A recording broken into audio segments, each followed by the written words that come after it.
አረንጓዴ ቢጫ ቀዩ ሰንደቃችን ዛሬም እንደ ጥንቱ አኮራት ልጃችን ኢትዮጵያ ሀገሬ ዛሬም በልጅሽ ከፍ ብሎ ታየ ሰንደቅ ዓላማሽ ኃይሌ ኃይሌ ገብረስላሴ ኃይሌ ኃይሌ ኃይሌ ኃይሌ ገብረስላሴ ኃይሌ ኃይሌ በደንብ እስቲ ኃይሌ ኃይሌ ገብረስላሴ ኃይሌ ኃይሌ ኃይሌ ኃይሌ ገብረስላሴ ኃይሌ ኃይሌ የጥቁር አርበኛ ዓለም ያደነቀው ቀድሞ አይናገርም ማሸነፉን ሲያውቀው ሁሌም ድል አድራጊ ይቻላል ነው በርሱ ድል አድርጎ ሲገባ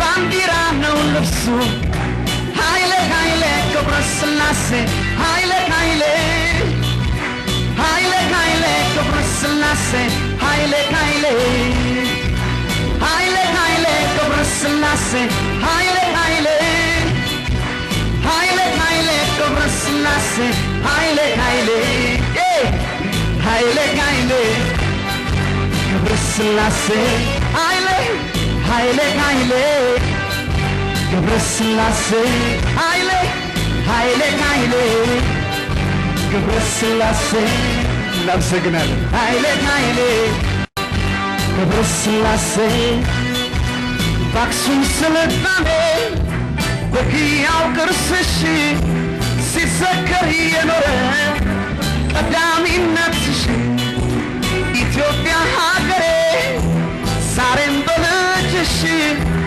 ከፍ ብሎ ታየ ሰንደቅ ዓላማሽ ኃይሌ ኃይሌ ገብረስላሴ ኃይሌ ኃይሌ ኃይሌ ኃይሌ ገብረስላሴ ኃይሌ ኃይሌ ኃይሌ ኃይሌ ገብረስላሴ ኃይሌ ኃይሌ ገብረስላሴ እናመሰግናለን። ዘስልን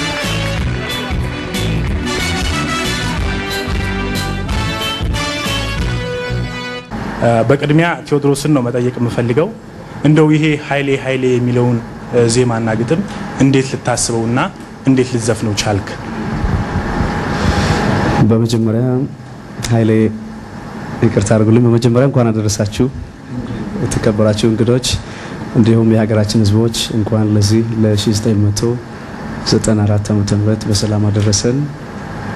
እዚህ እንግዳ አድርጋችሁ ስለጋበዛችሁኝ ደግሞ አመሰግናለሁ። አታጨበጭቡም እንዴ? አመሰግናለሁ።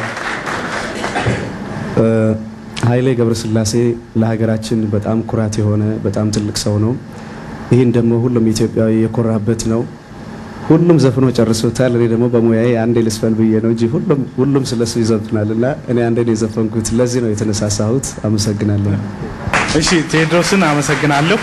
እንግዲህ ኃይሌ ኃይሌ ተብሏል፣ ሁሉም ዘፍኖታል። እንዴት ነው እንደው ይሄን ዘፈን የተከታተልከው መጀመሪያም ስሰማው? ያው እንግዲህ በቅድሚያ እንደሚባለው እንግዲህ ለዋዜማው ሁላችንንም እንኳን አደረሰን እላለሁ። እንግዲህ ቴዎድሮስ መጀመሪያ እንግዲህ ወደ እንትን ሳይወጣ ደርሶ የነበረ መንተኑ ቴዎድሮስ እንደዚህ ቴዎድሮስ አላሉኝ እንደዚህ አይነት ዘፈን አለ ማን ነው ደግሞ የሚዘፍነው ምናምን አልኳቸው። እናስጠይቃቸው አይ አንድ ልጅ ነው ስላንተ ዘፍኗል፣ እስቲ ካሴቱን ፈልጉልኝ። አይ ካሴቱን አናገኘውም አሉ። እንዴት ተዳለ ላምናችሁ ይችላልኝ አልኩኝ። አይ ሊወጣ ነው ካሴቱ አሉና በመሃል አመጡና ደግሞ ኃይሌ እንዴት አይነት ቢወደኝ ነው ወይንም ደግሞ እንዴት በጣም ተመስጦ ነው ማለት ነው ወይ ሯጭ ሊሆን ፈልጎ ነው አልኩኝ። እና ያው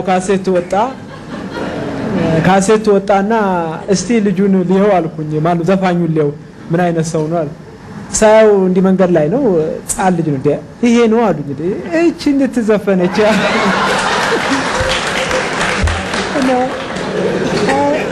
በቃ አንቺ ያልኩ ነው ያነጋገርኩት እና አንቺ ነሽ ዘፈንሽው በጣም አመሰግናለሁ እና በኋላ ያው እንግዲህ ዘፈኑ ተለቀቀ። አይታችሁት እንደሆነ ብዙ ከዘፈኑ በኋላ ብዙ ወሬ ተወራ በቴዎድሮስ ላይ። ግማሹ 50 ሺህ ብር ሰጠው፣ 30 ሺህ ብር። በኋላ አንድ ጋዜጣ ላይ ነው ይሄን ያህል ሰጥተዋል፣ 30 ሺህ ነው ሰጥተዋል አንድ ለማለት ቴዎድሮስ እኔ እንኳን 30 ሺህ 30 ሳንቲምም አልሰጠሁት። እንግዲህ ወደፊት እርግጠኛ ነኝ ልክ እንደኛ እንደ አትሌቶቹ በዓለም ላይ ዘፈኑ እንደሚወጣለት ባለሙሉ ተስፋ ነኝ እንዳጀማመሩ። እሺ አንድ ነገር እንደው ልጨምር። ኃይሌ ይሄን ኃይሌ የሚለውን ትንሽ በዜማ ታንጎራጎርልን? ትስቁብኛላችሁ ይለው ነበር። ወል እኔ እንግዲህ ኃይሌ ከሚለው ጋር የራሴን ኃይሌ በራሴ ቀመጥና እንደው ግጥሞቹን የምደሰትባቸው ግጥሞች የዓለም ስልጣኔ ምን አክሱም ምናምን የሚለው በጣም ያስደስተኛልና አሁን በዜማ እንደው ብለው ግድ የለህም ለመሰለ እኔ አልለው ካልኩት ይሄን ዘፈን ሰው ይጠላዋል። ለምን በለው ለምን ብትል ይሄን የመሰለ ዘፈን በእኔ ድምጽ ሲባል ተዋምር። እሺ ከዚሁ ጋር ተያይዞ ምናልባት እንደ ቴዎድሮስ እንደው ዘፋኝ ብትሆን ለማን ትዘፍን ነበር አንተ? እንደ ቴዎድሮስ ዘፋኝ ብሆን እንግዲህ ለማዘፍናለሁ ነው ያልከኝ።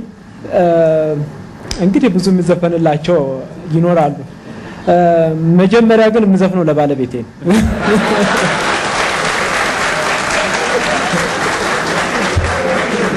እንደው 1993 ዓመተ ምህረት ላንተ እንዴት አለፈ?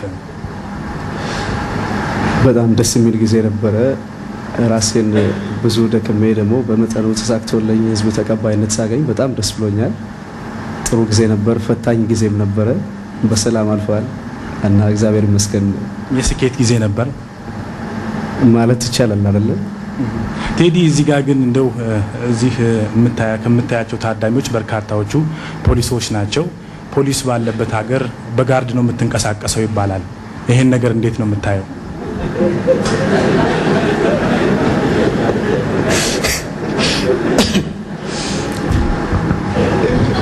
እሺ አመሰግናለሁ። በመጀመሪያ ቴዎድሮስ ካሳሁን ለሀገሩና ለሀገሩ ብቻ ነው ዘፋኝነቱ። እኔ ደግሞ አጠገብ የምታዩት ሻለቃ አትሌት ጀግናው ኃይሌ ገብረስላሴ ለዓለማችን ትልቅ የሆነ ሰው ነው።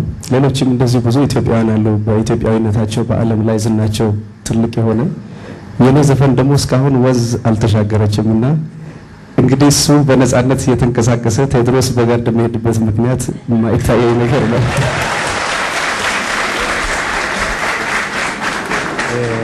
በተለያዩ ጋዜጦች ላይ ስለ ቴዎድሮስ ብዙ ይባላል።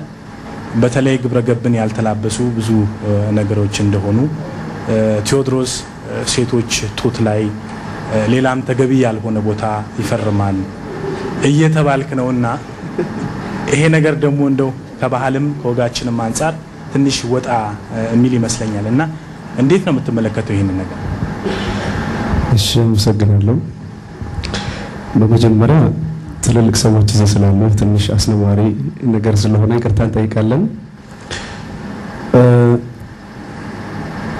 ባለፈው ጊዜም በሬዲዮ መልሻለሁ ይሄን ነገር። እንደውም ጥያቄው ሲጠየቅ ነገርን እውነት እያስመሰለው ይሄድ የመጣ ይመስለኛል።